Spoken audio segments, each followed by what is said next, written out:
me and you and me. No matter how they toss the dice, it had to be. The only one for me is you.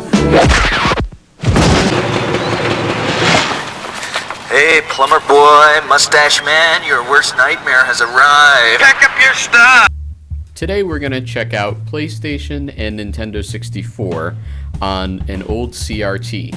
I'm using real actual consoles. There's nothing really simulated about this. And we're going to look at the graphic differences, listen to the sound differences, and all that stuff. I'm also going to be commenting on the games. So, here we go. First up, we have another addition to the 3D everything movement of the late 90s. This is Pitfall. Pitfall was originally a game, I believe, for Atari or some system similar to it, and it wasn't really that exciting. Here I'm making you watch load times to get a point across. That was a big issue that I had with the PlayStation. Another issue was basically the button orientation.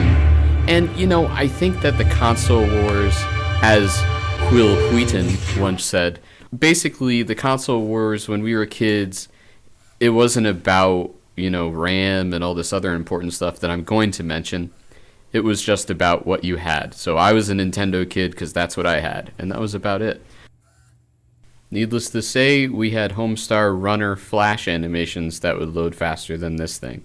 And that was one of its pitfalls, was the data that it read. So a CD had a much higher capacity than the ROM cards that were used for Nintendo 64. So there was a lot more load time. But check out this video, it's amazing, really. I don't look for adventure, sometimes it just finds me. Like when I was swinging through the South American jungle and I saw this glimmer. Yeah, a crystal. And when I grabbed it, the rift opened up. Out popped, whoa, Mira. Cute little moke.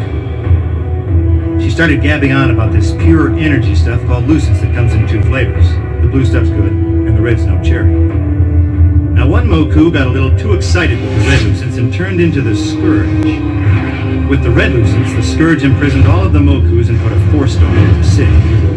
The rift started closing. Hey, beautiful girl, suicide mission, I'm in.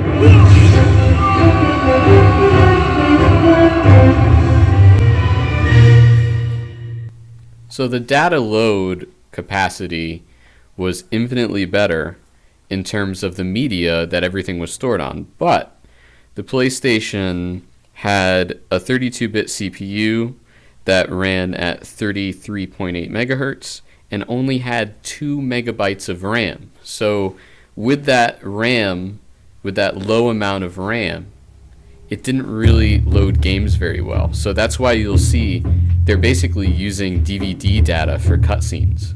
So here's the actual gameplay. That ghost doesn't really show up in the PlayStation's defense. It has to do, I believe, with the ISO setting that I had on my camera. And it's just a tad blurry. But other than that, this really does resemble the play. And it's very reminiscent of Gauntlet. Gauntlet was released for Nintendo 64. It was originally an arcade game, but it had more or less the same thing. And this is certainly a step up from the original Pitfall. But similar to Mega Man 64, which was basically Mega Man 3D, this just felt out of place and didn't quite work for me. I found the controls clunky, although I always find them clunky with PlayStation 1. And I also just, I don't know, I wasn't really a big fan of this game. It's pretty lame. Ah, that's better.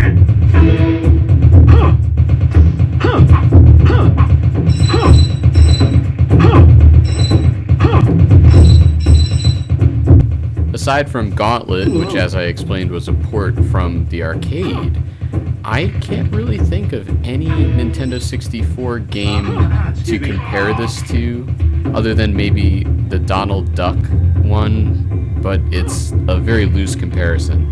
I don't really think that there's an exact equivalent to this game, not even Indiana Jones. Next up, we have fan favorite Gran Turismo from 1997. I wasn't a fan of this game, and I'm sure if I played it more, I would get a lot better at it. Really, what I'm doing here is just demonstrating the hardware performance for you. And it was the controls that, again, they always get me. They got me here. And yeah, more loading. There we go. All right, cool.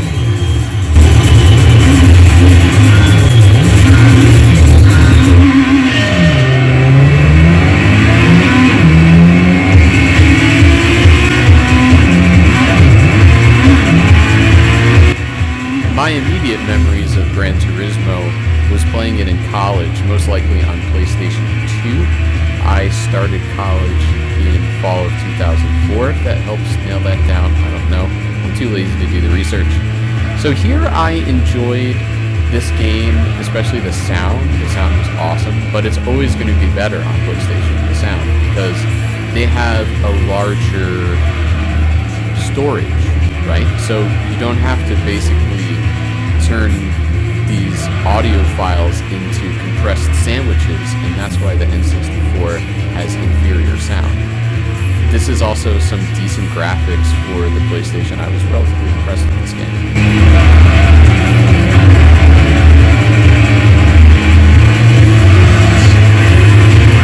Resident Evil 2 was originally released for the PlayStation, but when it got ported over to the N64, developers had to create their own compression software to fit it on the 64 cartridge. Next up, we have Cool Borders 2, a snowboarding game. Now, there are a boatload of snowboarding games for Nintendo 64. Unfortunately, I did not have any of them at the studio. So, yeah, we can't really compare and contrast the exact genre. But yeah, if you guys look at some of the games for 64, you'll see the inferiority here, and I'm going to point it out. Now, this was really cool, and you can see that they're showing off the ability of the PlayStation, basically to play DVD material and media.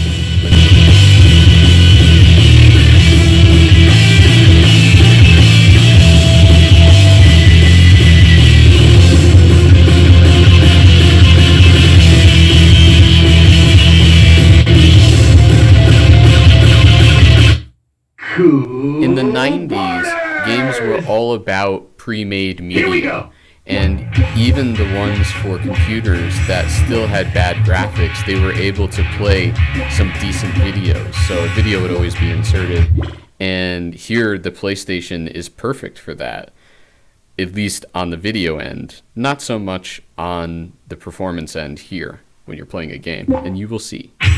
Now, I did lower the brightness here, and also I'm sure, again, it has to do with my ISO settings, but the graphics to this really were that bad, and the loading times really were also that bad. Oy.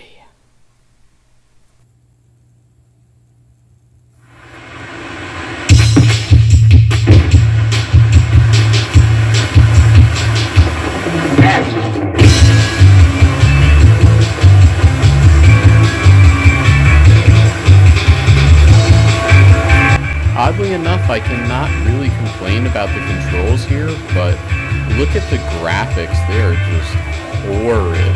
And it's because it can't really process it fast enough, so it renders this complete garbage pile dumpster fire. I mean, look at the bottom of the board and the snow that's quote-unquote getting kicked up. It's just all terrible.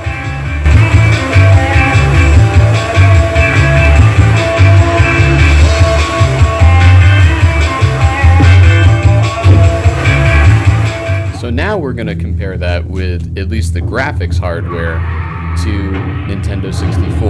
And I picked Cruis'n USA because it came out in 1996. It was one of the first games for the console because the console's launch was in 1996. I believe it's just a port, but still, you'll be able to see the differences. You'll be able to hear the differences too. The sound is a lot worse. It's a lot more sandwiched and muffled, basically. So here is Cruis'n USA.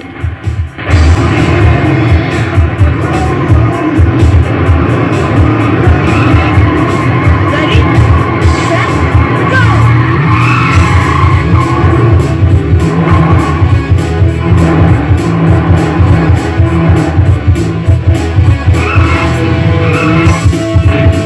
So aside from the sound issues, the limited data on the ROM cards basically helped them out because it was less to load, so you didn't have to have all these load times. Also, you had better graphics because you didn't have all this bullshit to load.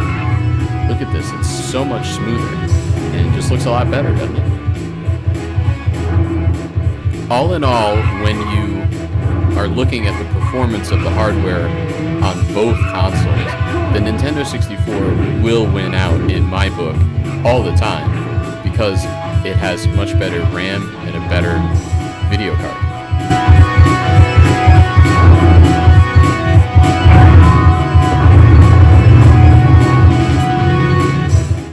So of course, one thing I neglected to mention is that PlayStation can play DVDs.